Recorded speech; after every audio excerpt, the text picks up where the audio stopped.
कौन है वो गद्दार, कौन है वो गद्दार जो हमारी तेज नजरों से बचा हुआ है, कौन है बे, कौन है बे? तुम सबसे तो हम बाद में निपट लेंगे। तो आओ कभी हवेली पर, आओ कभी हवेली पर, आओ कभी हवेली पर, आओ कभी हवेली पर, आओ कभी हवेली पर।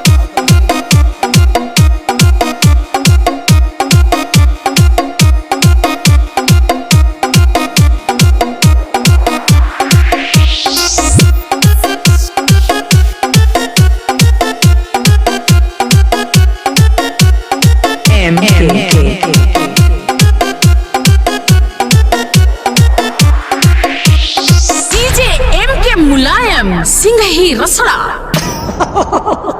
डीजे वाला कितना खतरनाक डीजे बजा रहा है।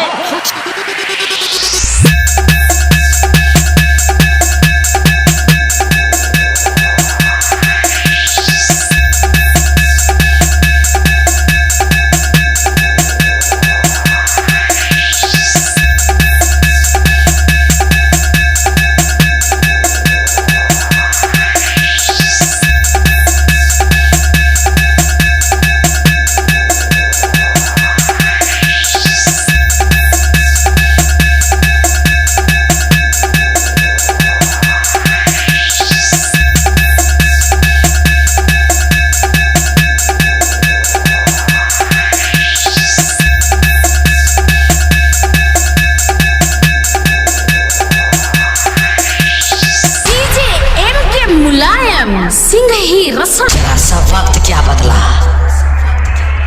साले नजरें मिलाने लगे हैं जिनकी औकात नहीं थी मेरे सामने।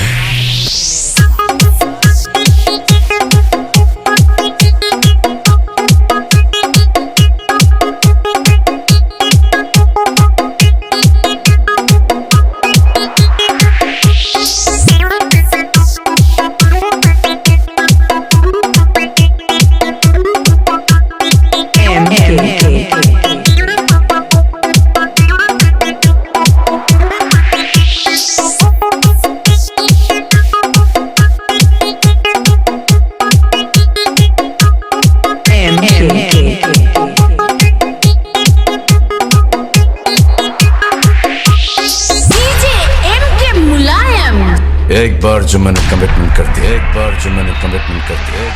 तो फिर मैं अपने आप की भी नहीं सुनता, तो फिर मैं अपने आप की भी नहीं सुनता।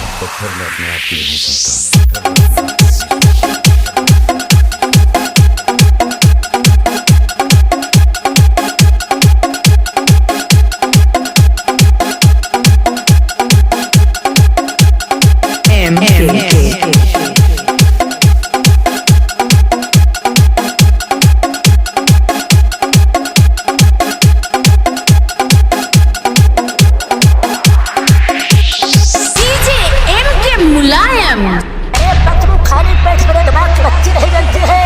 अरे इनको सावन की बधाई दे दो यार पतलू।